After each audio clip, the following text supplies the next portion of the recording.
C Word, the Conservators podcast. Today we're talking about modern materials. I'm Jen Mathiasen, an objects conservator based in South Yorkshire. I'm Kloe Rumsey, an objects conservator based in Greater Manchester. And I'm Christina, an objects conservator based in Cambridgeshire. And today in the studio we have special guest host, Sophie Rowe. Welcome, Sophie. Hello. Hi. It's very nice to be here. I'm honoured to be asked to be here today. We're thrilled to have you. Thank you. So, Sophie, would you like to introduce yourself and what you do? Yes, I'm also an objects conservator based in Cambridge. I actually work in the Polar Museum, which is one of the University of Cambridge museums. One of the projects that we're doing at the University of Cambridge museums is looking at plastics in the collections, all of the collections, and trying to kind of come up with a way to manage them. So we're sort of at the beginning of quite a big process there. I feel like I know very little about modern materials in general and plastics in particular, because I feel like it wasn't covered very much at university level, and afterwards it's been surprisingly tricky sometimes to find information about things like plastics and modern materials, because it's still something that's quite new to our collections. So there's not masses out there that's easily accessible. Does anyone want to agree or disagree with that assessment? I'm coming from a point of not knowing much, but having a hell of a lot to deal with in my job.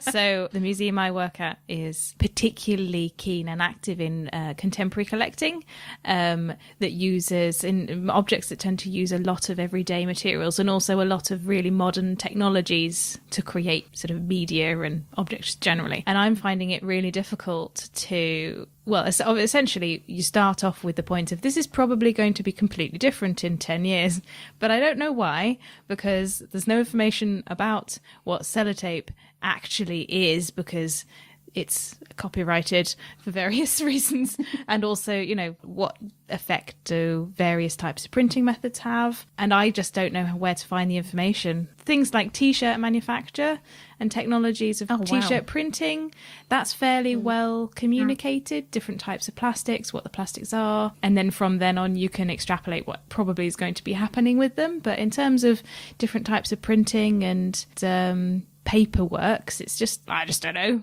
I love that you've already gone almost off-piste in terms of what I was thinking. Sorry. Because I'm like, oh my God, t-shirts in collections. I hadn't even considered that, which is great because... But the printing is vinyl, isn't it, often? Yeah. So it is plastic. Yes, exactly. And I hadn't even considered that. I mean, I was thinking just sneaky plastics, Bakelite things that are fake tortoise shell and is actually a type of plastic, and nylon tights. And, you know. Yeah, that's the type of object I used to when I was working in with a sort of science collections and computing collections. That's the kind of thing that I was familiar with. And oh my God, foam, any kind of plastic foam, Jesus.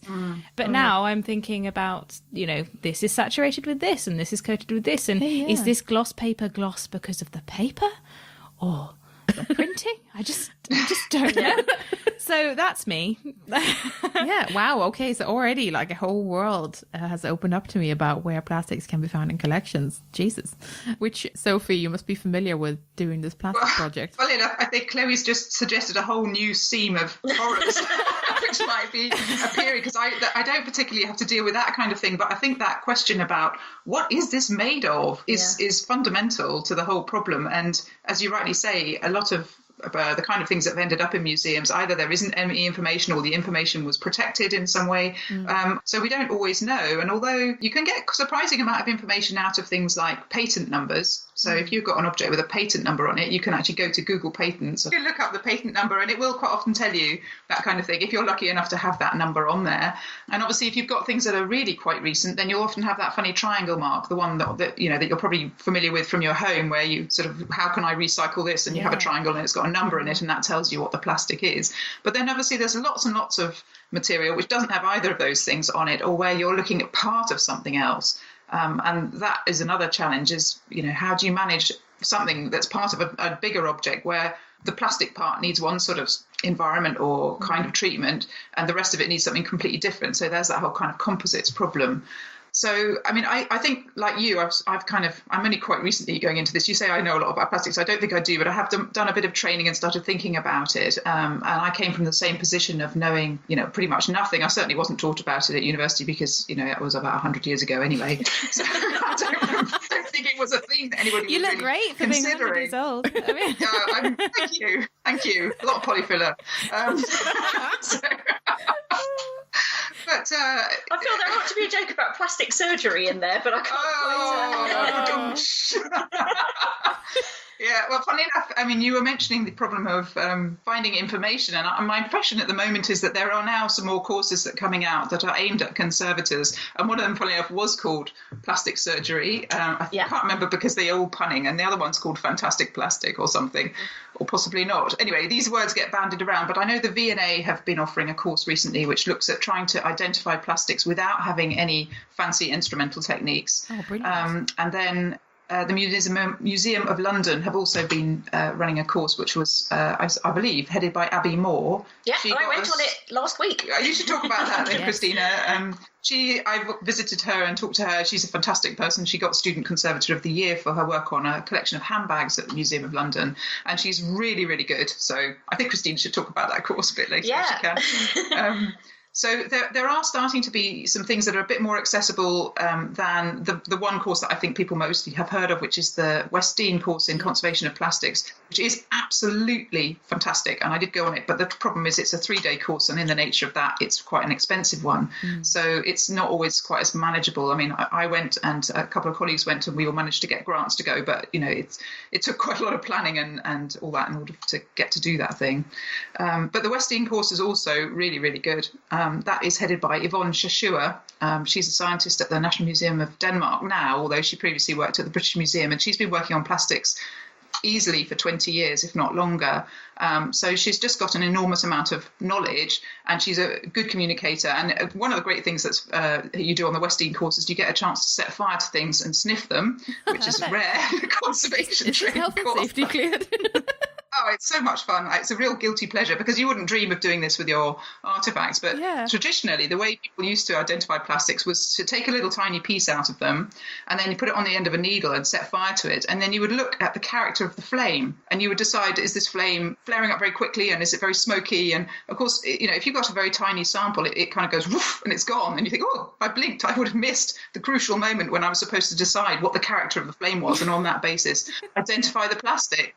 And then you sniff away, you sort of waft the smell of the fumes at yourself, and you have to decide, does this smell of cinnamon or raspberries, or does it smell of chlorine, or what does it smell of? And I have to say that, to me, after a while, they all smell of burnt plastic. I couldn't get all of that distinction. So, it was a very instructive thing to try these, old-fashioned methods, because it made me realise I wouldn't think in a million years of doing this with an actual artefact. Well, so I'm interested that they were taught on the course, because we had a bit of a discussion about this on the plastic surgery course that I went on last week. Yeah. Because one of the people there had been on the West Dean course and said that they'd done this, but then said, but of course we wouldn't dream of doing that on an actual object.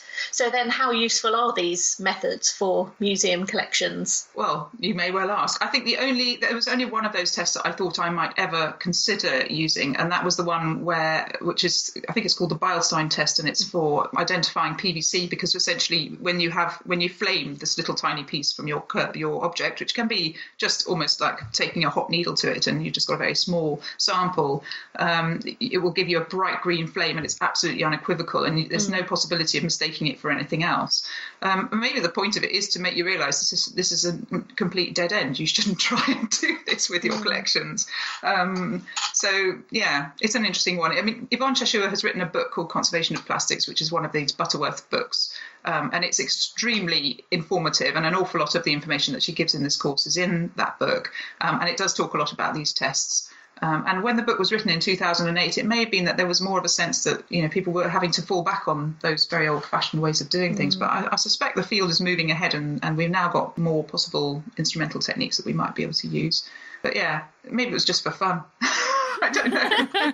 I mean, we are often open as conservators to the idea of destructive testing, of course, but usually that's in order to use some sort of instrumental analysis where the results are, you would hope, a bit more definite. And I think the problem I have with this kind of setting fire to things, the flame tests and so on, isn't so much the destructiveness of it, because I think you probably could justify taking a small destructive sample in some cases. I think it's like you said, the fact that it's so easy to just get nothing out of it. Yeah, exactly. You've destroyed something and you don't know. Missed it, or alternatively, it's just not as cut and dried. And I think particularly when you're dealing with a degraded plastic, actually the character of the smell that you are trying to determine, it may well not be exactly what the kind of classic smell of whatever it is, actually how it comes across. Do you see what I mean? I think it doesn't necessarily behave the way you would expect it to behave because it's deteriorated. Yeah.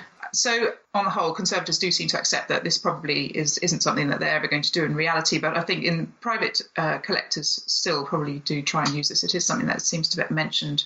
If you look around in the kind of the literature of people who are selling and in the market for plastiquarian market, you might call it, I think perhaps people do still talk about this kind of thing. And it's an issue because there's a value for jewellery, particularly I think where you've got fakeolite and all this kind of thing, and trying to tell whether you've got a fake, whether you haven't, those kinds of things. I think that's where this has all kind of come up. But now it seems that the focus for non-instrumental techniques is much more on what can you learn just by the physical characteristics of something. And that's something that I know they've developed a lot at the V&A. So Brenda Keenahan is another scientist who's been involved with plastics for a very long time. It's very knowledgeable. And she also contributed to the Westdean course, actually. And the V&A have recently run a course with Karian van Oudel, who came from the Netherlands, actually, and has spent several months developing a kind of decision tree. And I think what happened was originally the Museum of Design in Bournemouth had a decision tree about characteristics that you can see on plastics. Has it got a mark? What is it like? Is it shiny? Is it flexible? All the different characteristics that you might come up with. And then based on your answers, it would then narrow you down to different possible plastics that it might be. And she found that decision tree didn't really work for the kinds of collections she was interested in, which were more domestic materials. So she then went into charity shops and had a lot of fun. And in fact, the V&A are responsible for the Museum of Childhood, which has got a lot of toys.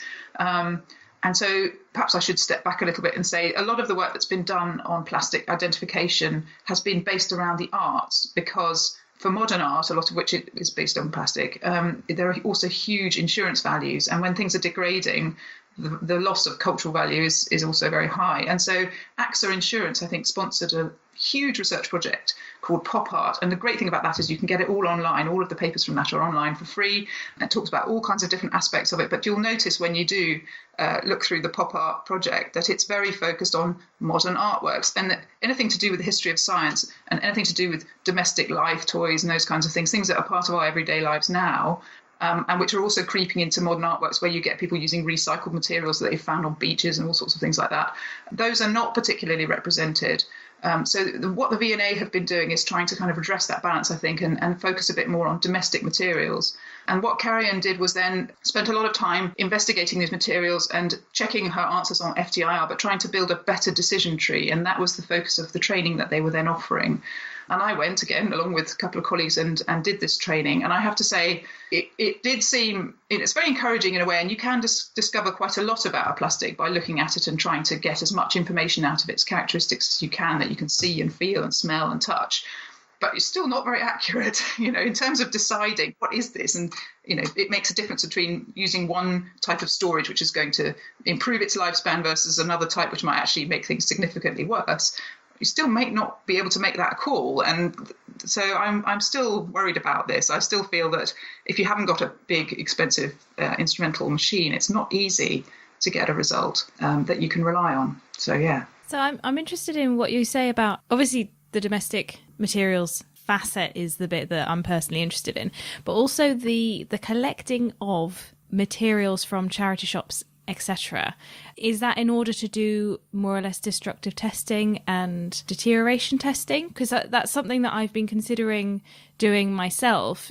Have you come across any examples of people essentially leaving sellotape or other bits and pieces in bright lighting or next to radio discs, or something to sort of to construct some kind of data for how these things deteriorate? Because I feel like if a lot of these sorts of materials are very similar, or if sellotape tends to be this sort of plastic and this type of ink tends to be this sort of ink, if we can, rather than say exactly what the chemical structure is, if we can find out general patterns of deterioration, that might be something that smaller museums or museums that don't have access to testing could also have access to or do themselves. I think that you're right about that, but I haven't come across anyone who's doing that specifically. I think they seem to be looking at, actually, interestingly, I haven't come across anyone looking at tapes. I don't know if there's something that's happening more in the sort of paper conservation field. I would imagine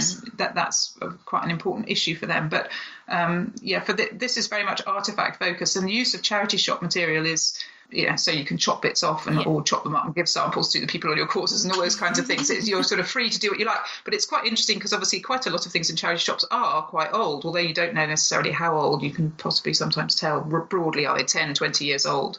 So you do, and they will be deteriorated in a kind of natural way. So that's actually possibly quite useful because things that we might be looking at in museums are also going to be deteriorated. They're not just fresh out of the machine at all. I mean, to go back to the tape, actually, yes, paper conservators have done research into tape and so on, but usually that's looking at the negative effects of tape that has been used on archival materials, for example, and so on. But they're not necessarily looking at how to conserve the tape. No. Which is a rather different kind of how to get it off with minimum damage. Yeah, exactly, and what the deteriorating tape does to the paper. But that's not quite the same as saying I want to know how it deteriorates so I can preserve it for as long as possible because it's an integral part of this object. So I think that's an interesting one, actually. I'd be interested to know if any paper conservators listening, or indeed any other kind of conservators listening, have had the experience of trying to conserve some aging sellotape. This is interesting. Write in and let us know. This is interesting to me because I recently asked a question on Facebook. What do I do with masking tape I need to preserve? Like, it's lost all stickiness. How do I stick it back on? And quite rightfully, people said, well, why would you want to keep it? Masking tape is bad, etc., etc. And it's like, yes, except this is decorated masking tape that is integral to the object. So actually, I can't just slap on a new piece or... Yeah, so, already I'm starting to come across these things. So please do tell us if you're doing any kind of research on sticky back plastic or masking tape or anything like that, because it's already a problem and we'd love to hear any advances whatsoever on it. What did you do? Did you find a way to stick the masking tape back on? Did you find out what masking tape is made of? Honestly, I've put that on the back burner and it's kind of in a nice little Melinex sleeve at the moment, waiting for me to solve that problem. So I've had to... one of the weird objects that I've worked on was a nuclear hazmat suit in 2 parts. Yes, I know. Already pretty niche. And actually the plastic itself, the actual substance of the fabric, the plastic was pretty good nick, actually. There were a few bits of the harder plastic sealant that had cracked, and in that case, collect the bits. But the way they worked in the 1950s, don't you know, is that there were 2 parts, a top part with a hood and a bottom part, trousers with little feet, and then they were taped together to form a seal. And we had some of they were mocked up on display using the original tape, so the tape was part of the object. And now I did have discussions with the curators at the time, do I have to save the tape? It's gone disgusting and it's peeling off and it's all gooey and gross. The carrier was fine, but the adhesive was totally gone. So what I ended up doing was essentially removing the tape, removing the adhesive and cleaning the object of the adhesive and retaining the tape in a, coiled up kind of proper storage kind of way. In terms of display, I suppose it would have to be put on a mannequin, and then if you wanted the original tape displayed, it would need to be sort of faked almost, wrapped around and pretended, because the idea of adding adhesive would make it difficult to remove again, blah, blah, blah. But that's the approach I took to a tape, essentially saying, so it's the adhesive that's the problem. We'll have to treat the actual carrier as the object. But then, is that ethical? It was what I could do at the time. But is the adhesive part of the object as well? It's a funny one because, yeah, sure, most of the time we treat various tapes as kind of something undesirable that needs to be removed because it's stained the object and it looks awful, it's peeling off or it's causing damage, etc. But sometimes things are generally made of these things. Like I'm thinking of, I'm imagining in some collections you'll probably have these duct tape wallets, for example, and stuff like that. Or like, because people construct entire dresses of duct tape, for example, which will end up in a fashion museum somewhere. Highly inconsiderate, really, isn't it? So there's quite a lot of scope for interesting problems there. So one thing I saw in the news a couple of weeks ago that made me think about this and about the challenges that are upstream and heading our way, whether or not we like it, was the news about the Fatberg that was discovered in London sewers. And for anybody who managed to miss this story, it is a berg, like an iceberg, but made of a mixture of congealed fats and things that people have put into the sewage system that they shouldn't have done, like nappies and wet wipes and that sort of thing. And these things all kind of congeal together in one enormous lump. And I can't, off the top of my head, remember the dimensions of this thing, but it was colossal. It was something like 100 meters long. Yeah, maybe a mile long, I don't know. But I saw in the news that the Museum of London had made approaches to see if they could have a bit and accession it for the collection. Media absolutely loved this. Media went crazy. I saw headlines in like loads of big papers. Quite right too. It's a big story. It tells us something about the social history of London and all that sort of thing. And I'm sure it'll be a fabulous addition to the collection that will tell people a lot about decadent early 21st century life when they go to the museum in 100 years' time. But my first thought was, oh my God, the poor conservators who have to deal with that, because that is a mixture of all kinds of things. I'd like to know if anyone's asked the conservators before deciding to accession part of the family. Well, yeah. I think I've seen a couple of different groups of conservator friends discussing this separately on Facebook, which is a brilliant sample of general opinion as far as I'm concerned.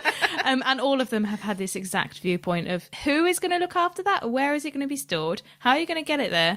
What conditions are you going to put it in? Who has to be in charge of this? How do you move a giant amount of fat? Like, was the general feeling, I think, across possibly the entire conservation community, apart from the paper conservators who were going, we'll never have to deal with this. No, I mean, people who look after modern art collections, of course, are used to dealing with unconventional materials like chocolate and blood and bread. Steak. A steak. There's a famous dress by Helen Tadwick made of steak. Right. Although I think actually it exists now only as a set of instructions about how to reproduce it, because they can't keep steak. It was a long time ago.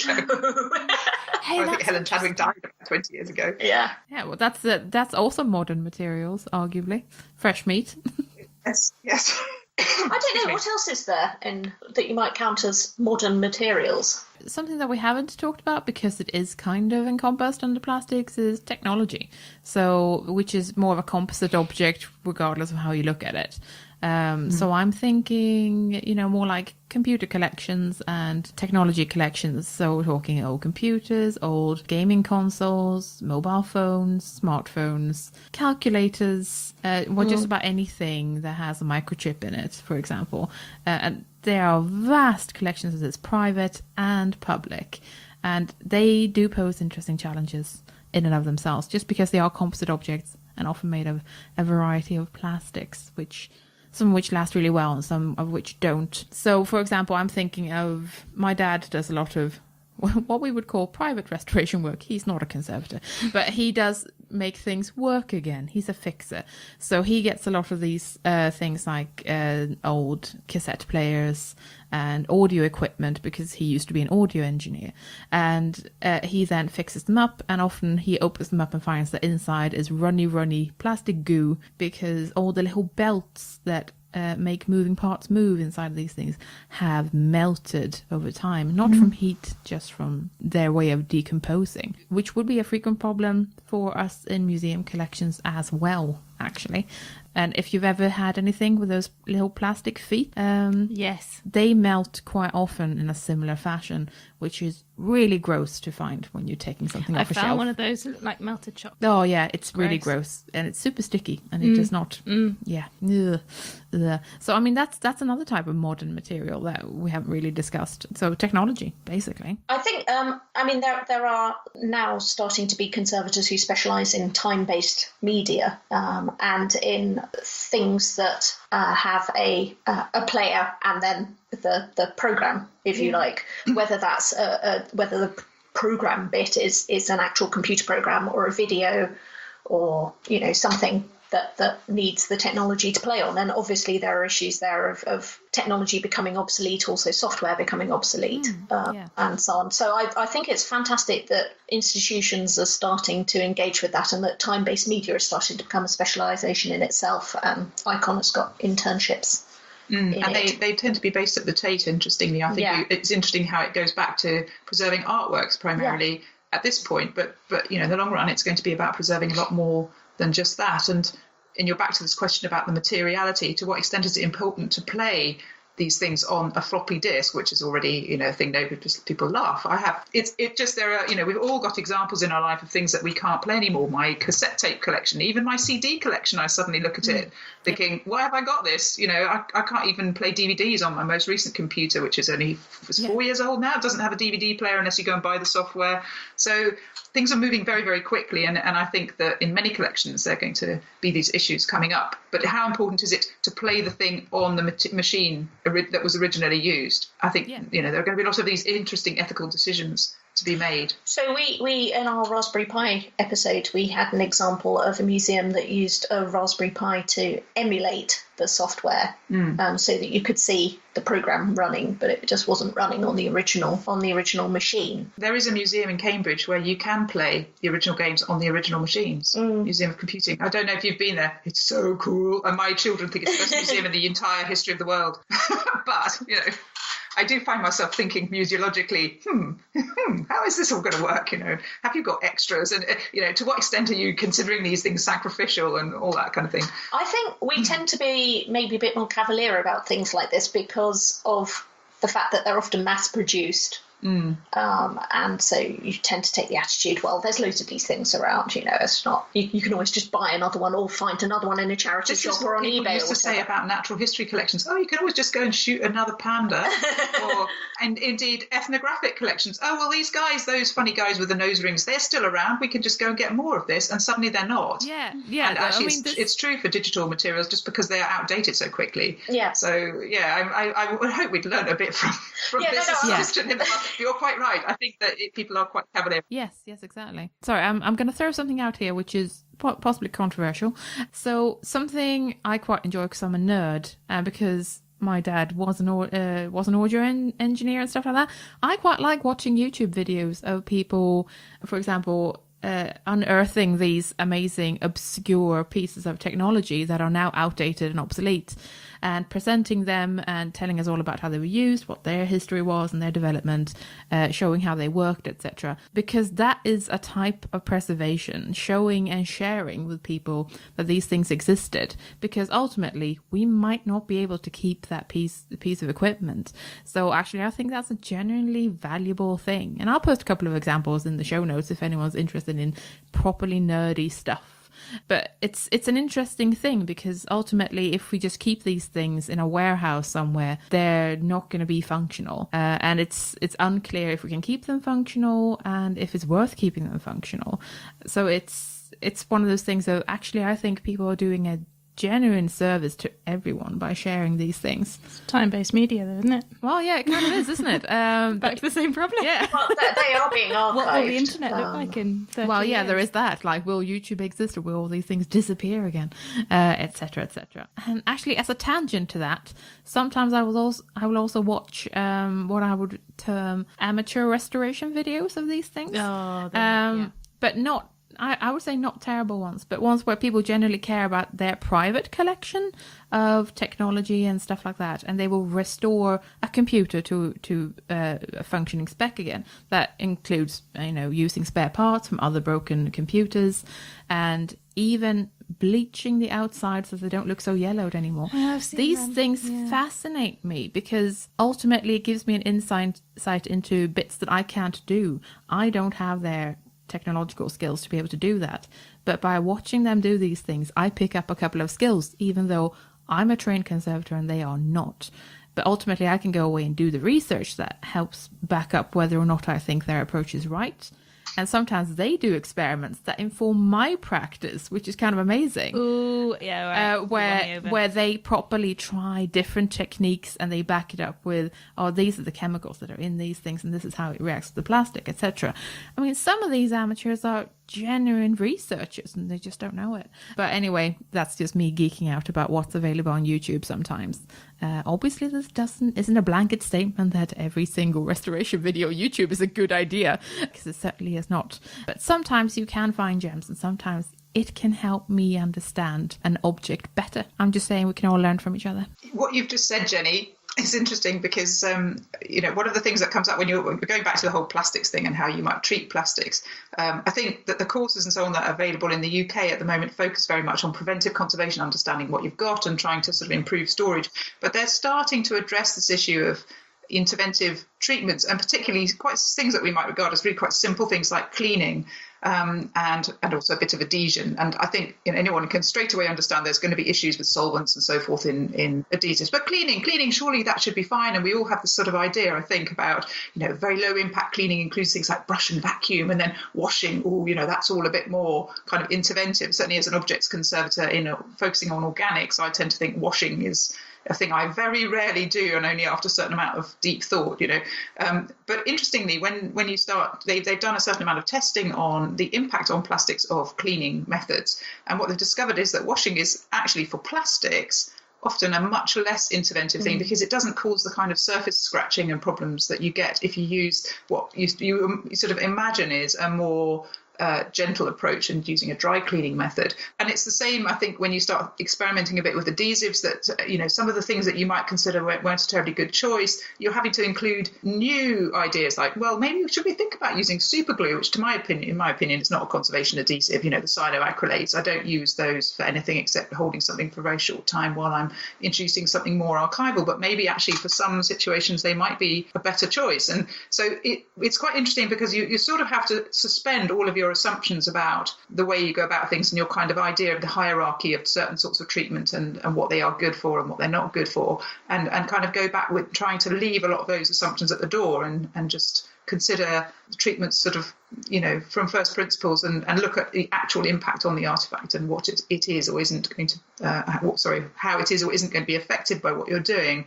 That's quite exciting, but also slightly intimidating, because you do suddenly think, gosh, now even what I thought I knew, I can't rely on. You really have to go back to first principles with it. And what I do also notice is that, in the UK, we're very much not quite thinking about interventive treatments on plastics at all. But I get the impression that in Germany, they are a lot further down the road with this. And I would love it if that expertise and that experience could be disseminated to a more international audience, because there is a university in Cologne of where they actually teaching conservation of modern materials at master's level, and they've developed a lot of treatment ideas, and they're working actively on developing treatment ideas.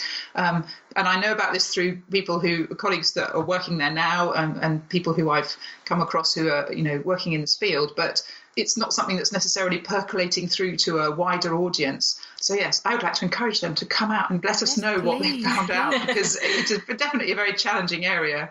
Oh, absolutely. And I think one of the things that makes me a bit sad is that there isn't enough information out there, and there isn't enough research being published about it. I mean, I could be wrong about that. There could be, conference papers out there that are completely really, really useful and informative for this sort of thing.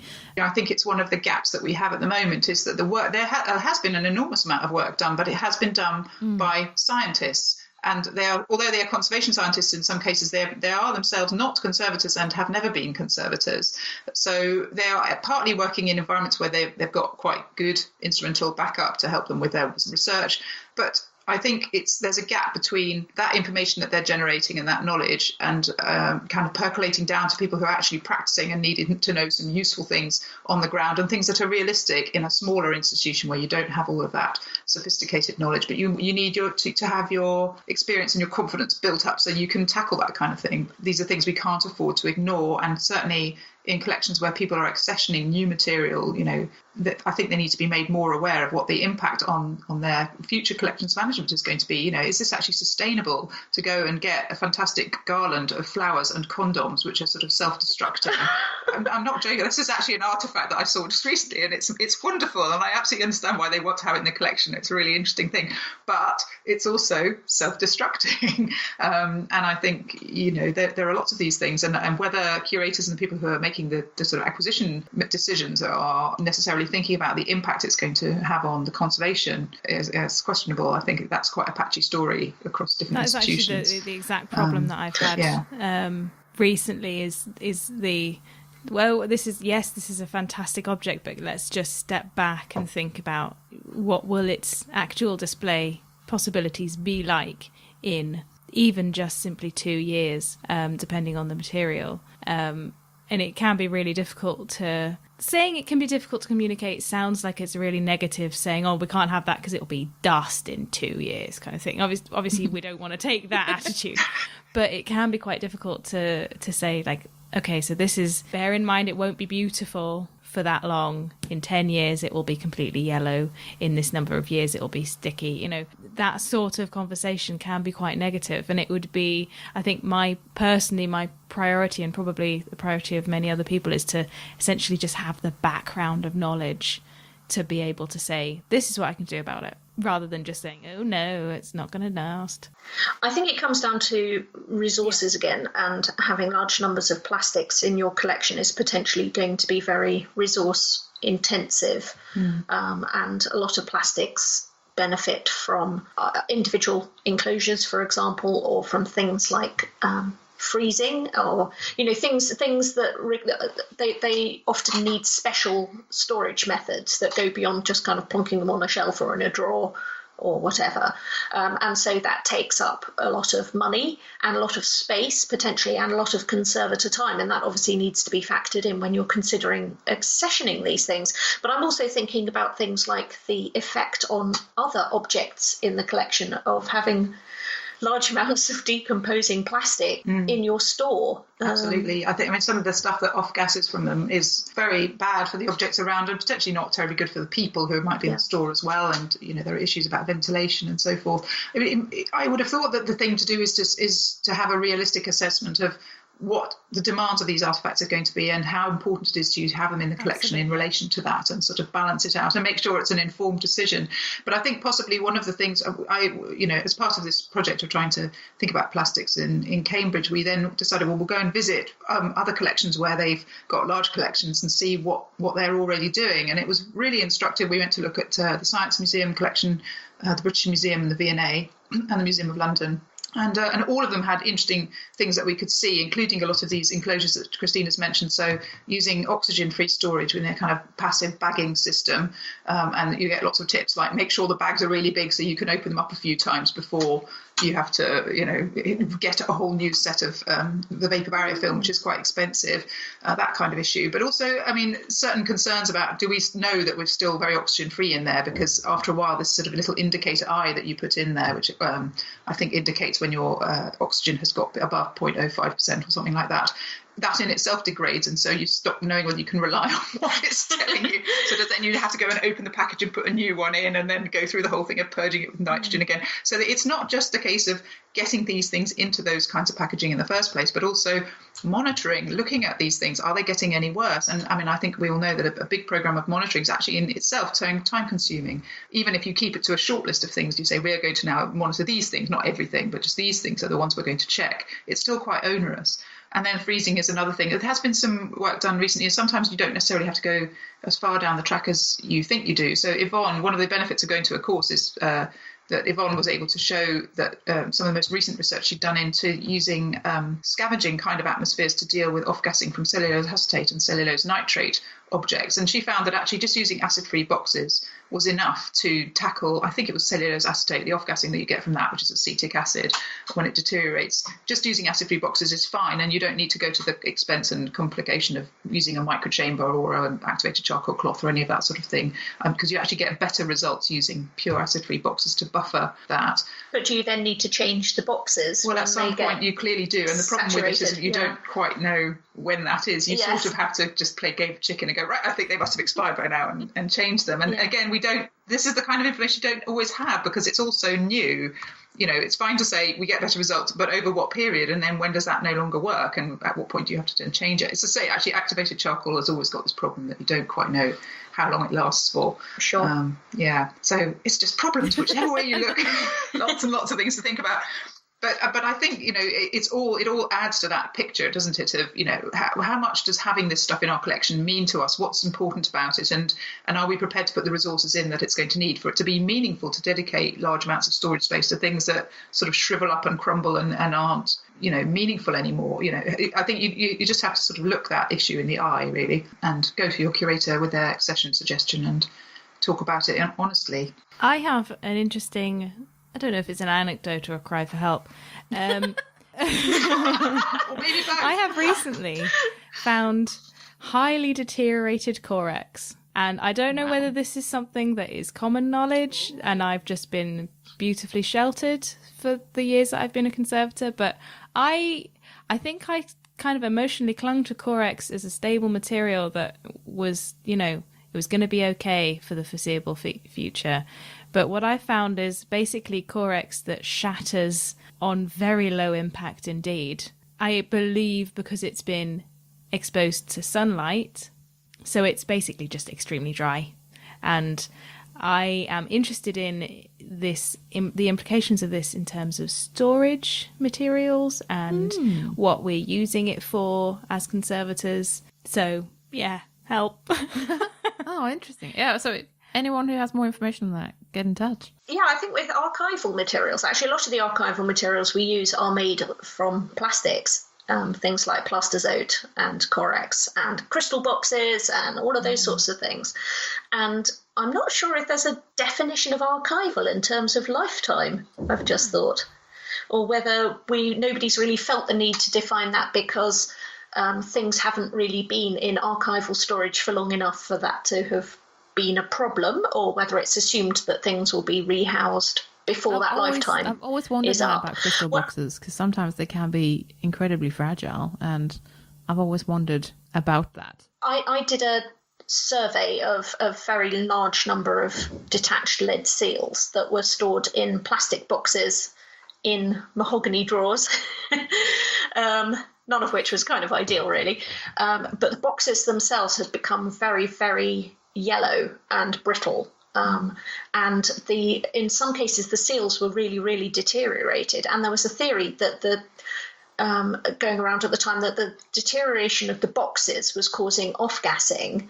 And because they were a complete enclosure, then some of the acidic products were actually condensing inside the box and then being deposited onto the lead and then causing extreme corrosion as a result.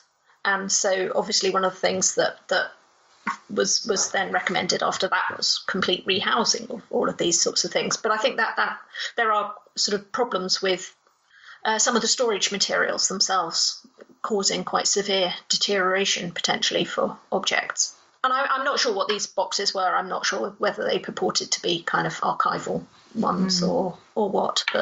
And people sometimes have touching faith that if your box closes, it's airtight. But that doesn't mean that there can't be a migration of gases through, actually, at all. So, hard to know, isn't it? I feel that I'm going to get to work tomorrow and immediately try and do some tests on this bit of Correx that I found. It'd be very interesting to know how old it was. Yeah. You know, do you have any idea when the thing was rehoused? I mean, it could well have been in light conditions for 7 years. But I will see what I can do to get that information. It's one of these, you know, it's been used as a lining for something not object related, but for storage of a non-object. And I assume this has been a useful thing around until it suddenly starts to not be useful around anymore. But I'm going to write it down now. This is the sound of me writing to do some tests or try and find out a bit more about this piece. Correx is so well used in conservation. I assume it's something that people have found, but it might be that because it's been used in storage that is often kept dark, it's not something that's that well found out. One of the things Abby brought to this course, which was quite eye-opening, was some acid-free tissue that had been completely shattered. And I've not seen tissue in this condition, but it looked as if a mouse had got to it and ripped it up into tiny pieces and made a nest. And that was as a result of acid off-gassing from a very deteriorated plastic object that was wrapped in this acid-free tissue. And so that was quite an eye-opener as well. And the other thing she brought was 3 samples of polyurethane foam. I think one was in the dark, one was on her desk, and one was on the windowsill. And you could see the intense deterioration that exposure to light can cause quite rapidly as a result of that. I'm terrified of that stuff. I feel like I've started finding it in absolutely everything. And it's used for puppets and models and general statues. But clothes, shoes, exactly. That sort of thing. Yeah. I don't know what to do with it. Also, again, inside technology. Exactly. Yeah. And then, what kind of, if you've got a box lined with foam from how old is it? What is it? How do we conserve it? Help. Yeah. So, Christina, so you recently went on this course and you did talk to Abby in a little bit more detail. I did. I nobbled her in the car park, so there's quite a bit of background noise in the in the interview. But she very kindly came and stood in the car park with me and chatted for 5 minutes. So we can listen to that now. So I'm talking to Abby Moore from the Museum of London, who's been running a really great plastics course that I've been on today.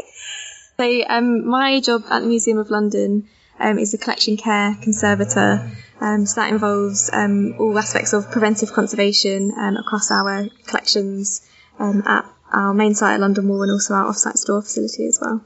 And you've got a particular interest in plastics. Yeah, so I was a student at the Museum of London a few years ago and was lucky enough to spend 9 months kind of rooting through the handbag collection and doing a condition survey of the plastic components in that collection. Mm-hmm. And that led me to look a bit closer at identification because it was tricky to take a condition survey much further without really knowing exactly what I was kind of looking at. So we started to explore different types of identification and what might be appropriate and useful to use in collections. And I ended up working with UCL and also the Courtauld Institute to look at some FTIR identification and also SPEME GCMS, which involves analysing volatiles from plastic objects. Cool. But obviously most museums don't have access to sort of quite high-level analytical equipment like that. So what would you recommend for identifying plastics in those sorts of circumstances? So I think, well, certainly from what I've learned in sort of the reading I've done around plastics, it's looking for lots of visual clues that you can use to kind of build up a case for what, a plastic is most likely to be. So it might be looking for kind of distinctive appearances, like, Bakelite obviously has a very distinctive appearance. If you've got kind of imitation materials, that, tends to be cellulose nitrate, cellulose acetate, trying to imitate, tortoiseshell and mother of pearl, all those kind of things. And also looking at the date of objects, that can be a useful clue. And if you've got trademarks on objects as well, and also sometimes smell can be a useful indicator, and degradation products as well. So. Yeah. And are there kind of useful things that you can do if you've got plastics in your collection? I think I would advise most museums to look for the plastics that are going to cause most problems. So it's going to be the 4 sort of most vulnerable plastics: cellulose nitrate, cellulose acetate, plasticized PVC and polyurethane foams, because they tend to degrade most dramatically and most quickly. If we can try and find those materials within collections and do something about it before they get to a really poor condition, then I think that can only be a good thing. So on the course, you were talking to us about different kinds of better ways of storing things as well. And some of those were quite kind of basic, low-cost things you can do as well. Yeah, absolutely. So it's just knowing kind of, basic principles like, you don't want to store a plastic that is going to give off acidic emissions in an enclosed container that's, going to become extra acidic and then catalyse like further degradation. So it's knowing kind of when's appropriate to ventilate certain objects, potentially using gaseous absorbents as well, like charcoal cloth. And also things, like absorbent materials accelerates degradation of PVC because it sucks out the plasticizer. So avoiding using acid-free tissue for PVC objects, like those kind of principles. Yeah. We saw some pretty dramatic examples of degradation, not only of the objects but of the storage materials as well. So that was a bit of an eye-opener for me that acid-free tissue can just kind of shatter in the wrong conditions if it's too acidic. What about treatment? Because that's one of the things that's I think probably a lot of conservators would feel quite uncertain about, is how to do any kind of basic treatments on these objects. Would you advise that, or just leave them well alone? I think it's very tricky to advise any kind of interventive conservation treatment on plastics because we still have so much to learn. I do think it's possible to safely clean some plastic materials mechanically, like some of the mechanical cleaning techniques we looked at today. And also, using water to lift kind of museum dirt and dust off of some materials if it's necessary for display. But certainly more interventive treatments like that would need quite a lot of specialist, research and input before you just go ahead with something. Yeah. And so if you're in doubt, just better to leave them alone and store them in as good a condition as you can find. Advice, What do you think would be good areas for kind of research for conservators in plastics? What do we still need to kind of find out about? I think we need to get better at identifying materials within collections, because identification is the key to knowing how the thing's likely to degrade and what we need to do to look after it long term. So whether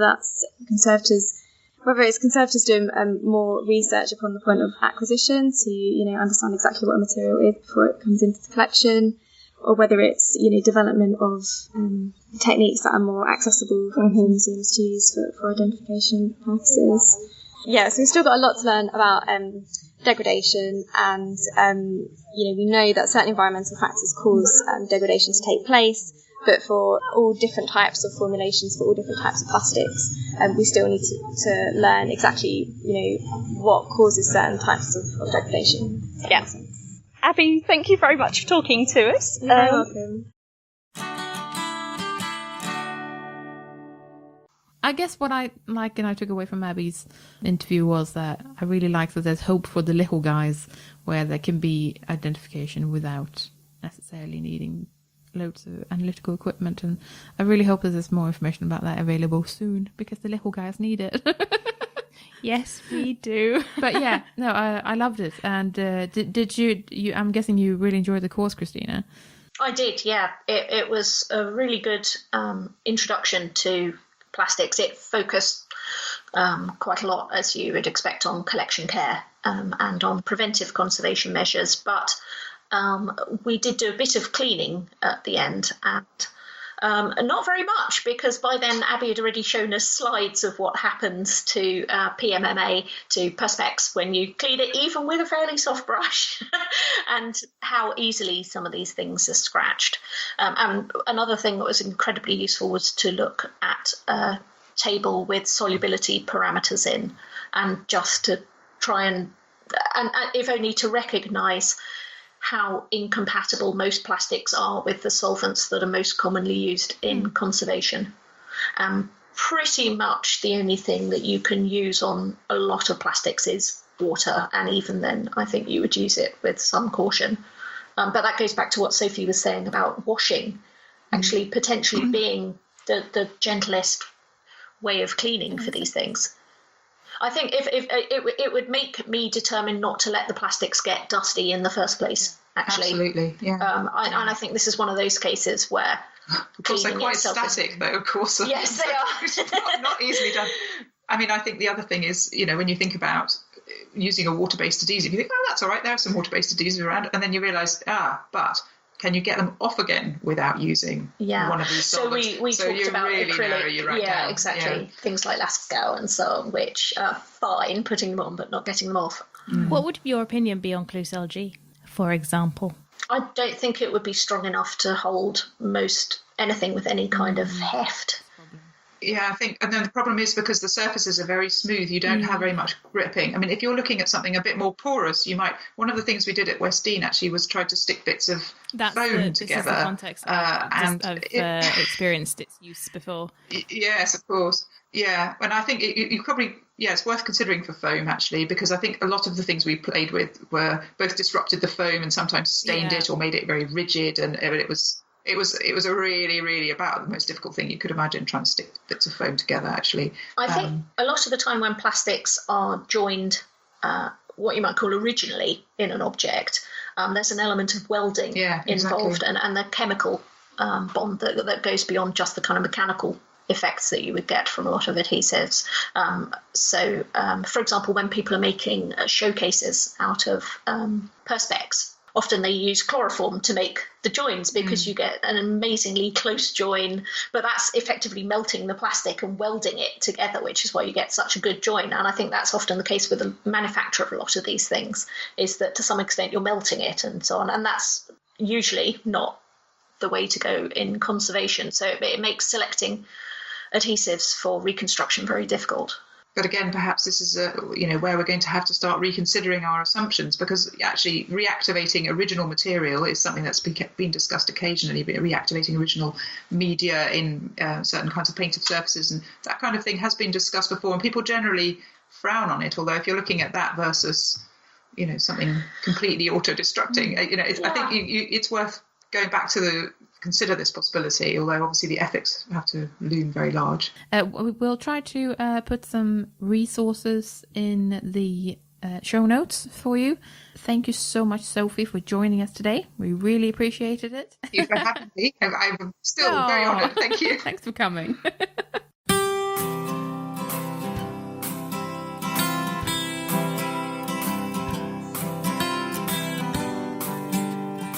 Dear Jane, I am fed up with being poor and considering leaving the profession to do something more profitable. Should I stick with it? Will things improve? Or should I sign up for that accountancy class? Signed, Crypto Conservator. Dear Crypto, you're not the only one who's fed up with being poor.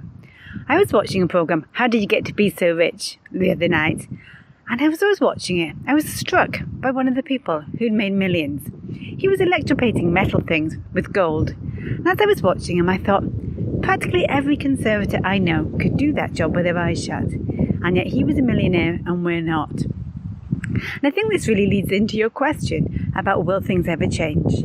Because if you think, will the profession ever change so that we as individuals are paid more money? I think that's the wrong question. The question has to be, what do we as an individual have to do in order to ensure that the profession is paid more?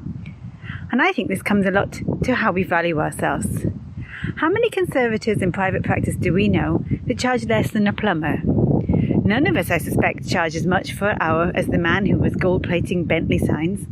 But we could do, because what we do is as skilled, more skilled than many of the jobs that we see around us in society. So how do we express our value better? You didn't say where you are, Crypto, whether you're in the public sector or the private sector, so I can't give too much detailed advice. But if you're in the private sector, think about whether you're charging enough. Are you expressing your value highly enough? If you're in the public sector, have you asked for a regrading or a pay rise? I know it seems odd because none of us like to behave like that and put ourselves forward, but look at the procedures, ask about it. If you think you're paid wrongly, find out whether there's a trade union, whether you can join it and be better represented. If you're a student, maybe skill up, be a barista or a belly dancer, find something else that you can do that might one day help support your career as a conservator. But if you're fed up with being poor and thinking about being an accountant, honestly, I think there are not many bench-working conservators who are rich. If they are, I think it's possibly because their value is demonstrated by the value of the materials that they work on. I can't prove it, but I think painting conservators tend to get paid more than, say, archaeological conservators. So we do need to find a way of saying how much we are valued and asking society to back us up on that. Is it accountancy more valued? Well, you certainly get paid more in accountancy. Meeting a colleague who's recently returning back to our sector from accountancy, there are downsides. If you want to do a job that you love, working with objects that you love, and you're prepared to offset the amount of money that you might get elsewhere, then stick with us. If you want to cash in, get off and get an accountancy qualification. Do it for a few years, earn some money. Maybe you'll love it, maybe you'll find it soul-destroying, but I'm sure that you can get back into the sector with both sets of skills. So good luck. But what can we do as a profession together? Well, I think ICON's accreditation scheme is really the best thing that we've done in the UK to ensure that conservators are properly recognised for their skills, expertise and training. If we use the accreditation scheme and the conservation register, we work to ensure that jobs and positions, contracts are offered to those who can demonstrate an appropriate level of skill, we can start to ask for more money. Ask for the recognition that our qualifications deserve. I also think that those of us who are in higher up positions have an important role in ensuring that jobs that we employ conservators are on a respectable amount of money, more than the minimum wage, and something that actually reflects what the conservators are worth. So all of us have a duty to campaign to make sure that those entering the profession have a decent salary and a chance of being able to live a reasonable life, and even maybe start to pay off some of their student or other kinds of debts. So that's a little bit of a call to the sector from me. Signing out. Good luck, crypto.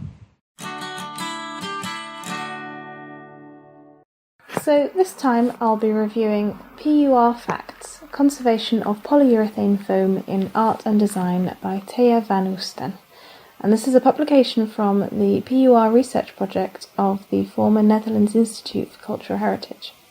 I've chosen this book to review because I had no idea it existed. It was recently published in 2011 as a result of some of the brilliant European research on modern materials. And the modern material in question is one that I'm quite anxious about in my own work. The goal of the book is to describe the conservation, manufacture and research of polyurethane foams, including features of chemical structures that have big implications to conservators for their deterioration. Though this is clearly of most significance to conservators and conservation scientists, the introduction states an aim for the book to be accessible to multiple audiences, including non-scientists such as curators and artists, to tell them basically what they're dealing with and what to be aware of. So it begins by describing the manufacture of polyurethane foams, what they've been used for, and early work of conservation when they almost immediately started to deteriorate horribly. Not all of these materials are in the form of foams, which I hadn't cottoned on to before reading this book, but of course polyurethane also comes as rubbers, adhesives, fibres and so on. After this sort of literature review of past work, there are chapters on chemical makeup and deterioration, and then a chapter described as being specifically for conservators, as it provides instructions for practical techniques. So how does it do? Well, though the science chapters are described as for conservation scientists, the science is fairly accessibly described and supports the discussion without bogging it down for those not interested. The information on manufacturing gives an interesting context to certain patterns of deterioration and allows deterioration itself to tell more about the potential features of an object. There is also a rather wonderful table of consolidation agent by reference of use and study, referencing the complete bibliography that brings information in from across the disciplines. As we said in our discussions earlier in the episode, being open-minded and creative in where and how we draw information is going to be one of the most useful things when we're looking at modern materials and their conservation. I'm surprised at just how much work has been done reading this book, and also how much potential even the old methods have for current practices, particularly for those conservators who don't maybe have access to all of the different modern materials that we've got for treating them. As the problem identified is the photooxidation of foam forms in particular, the research project represented here used accelerated aging not only for foams but also for foams treated with different consolidants in the process of developing a light stabilizer or sunblock for polyurethane foams. Along with this are some wonderfully satisfying images of foam under magnification before and after aging with and without consolidant. This section really shows the positive effects of the use of consolidants and It's extremely satisfying, as I said, even just to look at the pictures. Though the story is less good with some of the forms of polyurethane foams, information and advice is still provided, as well as a methodology for condition assessment for different types of foams. As a low to modern science proficient conservator, I will need to spend a bit more time than I had here to focus on the nitty-gritty of chemical differences to be able to put any identification into practice. I can also see some of these identification and quantitative condition assessment processes being far more complicated than they seem to be described. However, the problems here are rather made up for in my mind by a series of case studies addressing several inevitable practicalities of object treatment like size, toxicity, and decision making, and everyone loves a good case study section. In summary, it's a very interesting and encouraging resource for anyone with polyurethane foams or modern materials in their collections. It covers a huge amount of materials and has relevance for many different purposes and studies. It's not a quick reference book, however, and there is a lot of useful info hidden away that may be missed if you're avoiding the heavy science sections. Despite this, I would recommend it. Reading about it is the next best thing if you can't conduct your own analysis, and there are many options to draw from for the resourceful conservator / collections care professional.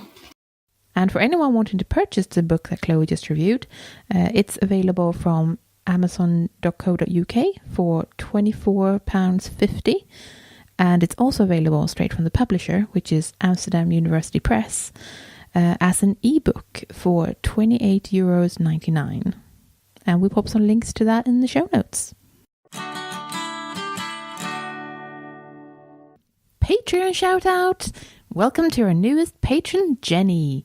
If you want to join us on Patreon, just head over to patreon.com/thecword and you can get loads of fun stuff like longer episodes and more art and, you know, just good stuff, basically. Yeah. So anyway, welcome, Jenny. Thanks for listening. We're The C Word, and you've been listening to Christina Rosaic, Kloe Ramsey, Sophie Rowe, and me, Jenny Mathiasen. Join us next time for an episode about digitization, surrogates, and replicas.